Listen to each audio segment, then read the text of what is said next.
Halo Sobat Seno, jumpa lagi pada program Pintar 5 Menit dari Kana Rumah Kita atau KRK. Terima kasih pada Sobat Seno yang setia mendengarkan dan menonton dan juga memberi subscribe pada video-video kami. Kita masih berdiskusi mengenai prospecting. Pada video terdahulu kita sudah membahas bagaimana metode prospecting dapat membantu Sobat Seno untuk mengumpulkan nama-nama menjadi calon pelanggan atau calon pembeli yang potensial.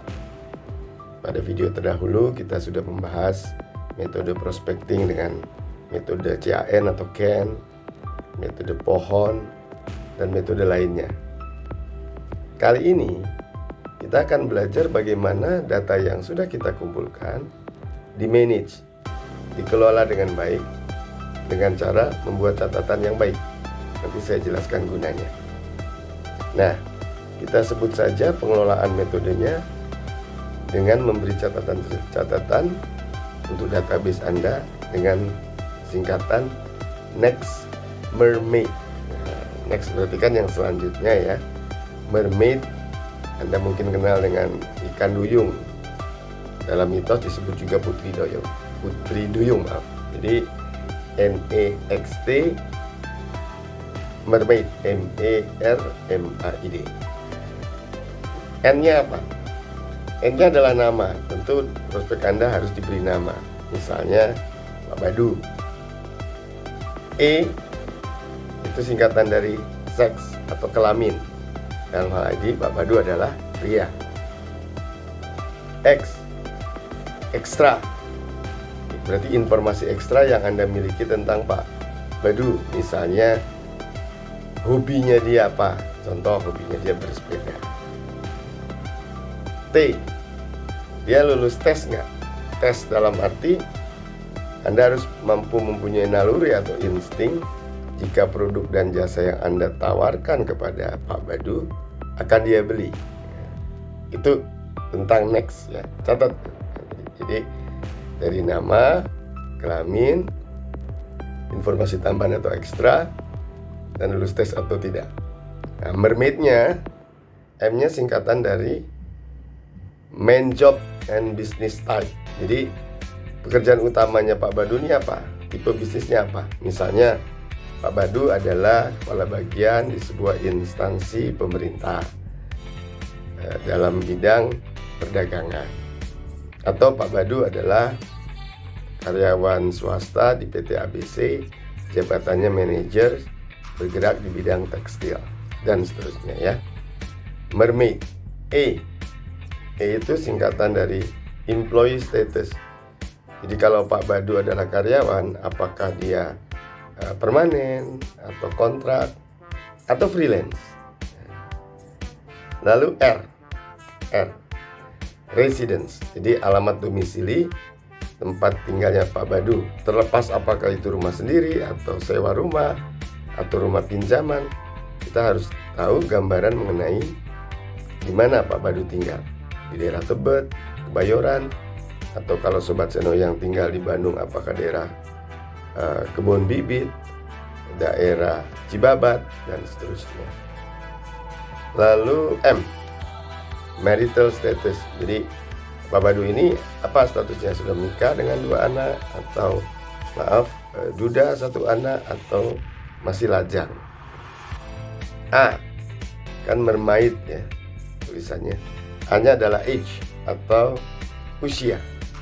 Misalnya usia Pak Badu adalah 32 tahun. Atau dilanjutkan dengan I, mermaid. I berarti income. Berapa pendapatan Pak Badu per bulan? Kalau dia karyawan berarti dari gaji. Kalau dia dari pengusaha properti menyewakan apartemen dari jasa sewa apartemennya dikumpulkan. Kalau dia pedagang adalah omsetnya per bulan. D, dependent. Berapa banyak orang yang bergantung padanya? Umumnya ya istri dan anak. Tapi kadang-kadang seseorang juga ada tempat bergantung bagi orang lain. Mungkin orang tuanya tinggal di rumahnya atau adik kandungnya dan sebagainya. Jika diulas, Next Mermaid ini banyak gunanya. Tapi karena ini program Pintar 5 menit, saya beri satu contoh saja ya. Jadi kalau Sobat Seno adalah sales untuk properti, semakin lengkap data yang terkumpul dan semakin rinci, akan semakin mudah melakukan pendekatan. Contoh, kan kalau tadi ada D, dependent. Kalau tahu Pak Badu adalah satu istri, menikah dengan satu istri dan 2 anak, berarti ada 4 orang. Artinya apa? Properti yang tipe kecil mungkin masih cukup. Misalnya tanah luas 90, bangunan luas 45 dengan 2 kamar. Kamar yang satu untuk Bapak dan Ibu Badu, kamar yang 2 untuk anaknya. Dengan mengetahui data tadi. Dengan mengetahui data income-nya, misalnya Pak Badu adalah orang yang income-nya atau pendapatannya 10 juta per bulan. Maka kalau Anda sales properti kan jadi bisa tahu bahwa Pak Badu mampu mengangsur per bulan maksimum 1/3 dari pendapatan per bulannya, sekitar 3,5 juta. Dan data lainnya yang juga mungkin berguna bagi proses pendekatan dan presentasi penjualan Anda nantinya. Misalnya juga dengan usia.